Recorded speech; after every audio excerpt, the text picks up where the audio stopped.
Kennedy एक पत्रकार था जिसे रहस्यमयी कहानियों और अजीबोगरीब घटनाओं को खंगालने का शौक था। इस बार उसे एक कहानी हाथ लगी थी जो उसे एक सुनसान गांव तक ले आई। यह गांव जंगल के किनारे बसा हुआ था और इसके बारे में कहा जाता था कि वहां रात में अजीब घटनाएं होती हैं, लोग गायब हो जाते हैं और जो बच जाते हैं वे फिर कभी सामान्य नहीं रह पाते। उसने अपनी नोटबुक निकाली और कुछ बिंदु नोट किए।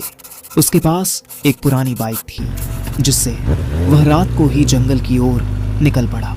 घड़ी रात के 11 बजा रही थी और चांदनी रास्ते पर एक अजीब सा प्रकाश फैला रही थी। पेड़ों की सरसराहट और जंगली जानवरों की दूर दूर से आती आवाजें वातावरण को और भी भयानक बना रही थीं। जैसे ही कैनेडी जंगल के भीतर पहुंचा, हवा में एक अजीब सी ठंडक थी। उसने महसूस किया कि कोई उसे देख रहा है। उसने चारों ओर नजर दौड़ाई लेकिन उसे कुछ भी अजीब नजर नहीं आया। तभी अचानक बाइक ने झटके लेना शुरू कर दिया। इंजन ने अजीब आवाज की और बंद हो गई। वह नीचे उतरा और टॉर्च जलाकर बाइक की जांच करने लगा। ये अभी तक सही चल रही थी, अचानक बंद कैसे हो गई? उसने खुद से बड़बड़ाया। तभी उसे झाड़ियों के पीछे से हलचल सुनाई दी। कौन है वहां? कैनेडी ने आवाज दी। कोई जवाब नहीं आया, लेकिन झाड़ियों की हलचल तेज हो गई। कैनेडी ने अपनी टॉर्च उस ओर घुमाई लेकिन कुछ नहीं दिखा। उसे घबराहट महसूस होने लगी। उसने बाइक स्टार्ट करने की कोशिश की लेकिन इंजन ने कोई प्रतिक्रिया नहीं दी। तभी उसे अपने कंधे पर एक हल्का स्पर्श महसूस हुआ। उसने तेजी से पीछे मुड़कर देखा लेकिन वहां कोई नहीं था। उसका दिल तेजी से धड़कने लगा। फिर अचानक उसे अपने कानों के पास एक धीमी फुसफुसाती आवाज सुनाई दी। तू यहां क्यों आया? कैनेडी के रोंगटे खड़े हो गए। उसने हड़बड़ाते हुए अपनी बाइक दोबारा स्टार्ट करने की कोशिश की। इस बार बाइक चल पड़ी और उसने तेजी से स्पीड बढ़ा दी, लेकिन तभी उसे महसूस हुआ कि कोई उसके पीछे बैठा हुआ है। उसने डरते डरते रियरव्यू मिरर में देखा।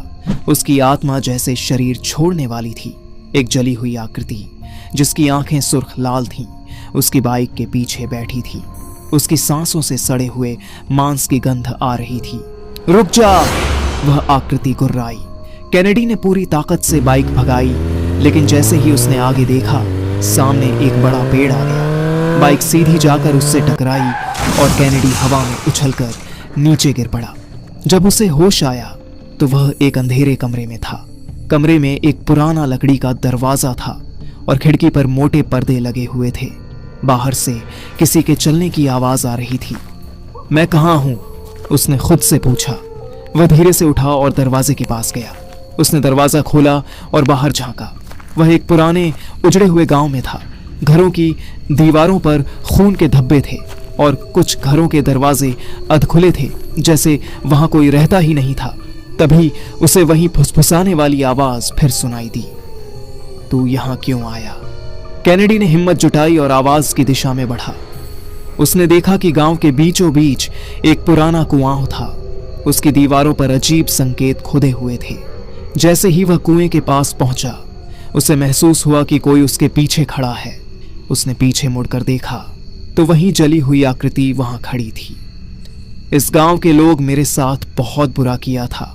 वह आकृति गुर्राई। उन्होंने मुझे जिंदा जला दिया।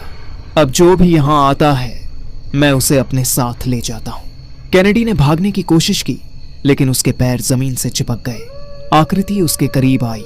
उसकी सांसें ठंडी थीं और उसकी आंखों में एक अजीब सा आकर्षण था। अब तू भी मरेगा, आकृति ने कहा। कैनेडी ने अपनी पूरी ताकत लगाकर खुद को छुड़ाने की कोशिश की। तभी उसे याद आया कि उसके पास जेब में एक लाइटर है। उसने जल्दी से लाइटर निकाला और आग जला दी। आग की रोशनी पड़ते ही आकृति चीख पड़ी और पीछे हटने लगी। कैनेडी ने बिना समय गंवाए दौड़ लगाई। वह किसी तरह जंगल के बाहर पहुंचा और तभी उसे एहसास हुआ कि उसकी बाइक सड़क किनारे खड़ी थी, जैसे कुछ हुआ ही ना हो। उसने जल्दी से बाइक स्टार्ट की और वहां से भाग निकला। कैनेडी जब शहर वापस पहुंचा तो उसे यकीन नहीं हो रहा था कि वह बच गया, लेकिन कुछ अजीब था। जब उसने अपने हाथ पर ध्यान दिया तो वहां जलने के निशान थे, जैसे किसी ने उसे पकड़ रखा हो। और सबसे भयानक चीज थी, उसकी बाइक के मिरर में लिखा था, फिर मिलेंगे।